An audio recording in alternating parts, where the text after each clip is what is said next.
Hari ni kita tak payah main payah sebab apa? Sebab cuaca tak hujan dah. Ya cuma benda-benda gitu je. Tahu tak masa hujan hari tu, ya ada stop bagi hot stove. Bayar lagi kaya. Tu bukan bagi gapo, itu hal boleh. Tapi dekat NKH pun kita ada sebagai bagi le kota. Jom nak kita masuk dekat dalam showroom. Kalau masuk showroom cari bagi dalam kota. Mai kau ni, awak kenapa lah bagi le kota. Sebab gapo? Kalau ambil package ni awak dapat sekali dengan kota.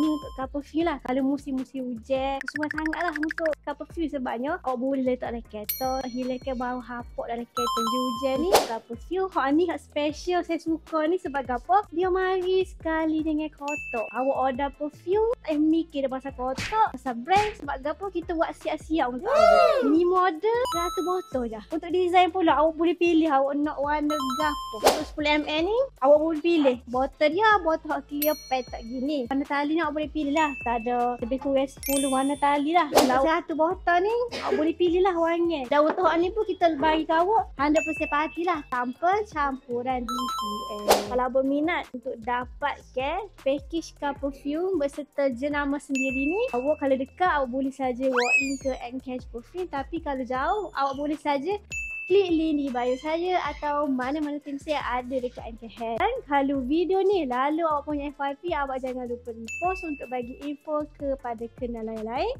Dan juga jangan lupa dengan tagline saya, ketahanan dan keharuman wangi awak keutamaan saya. Ingat tagline saya, ingat NKH Perfume. Bye bye.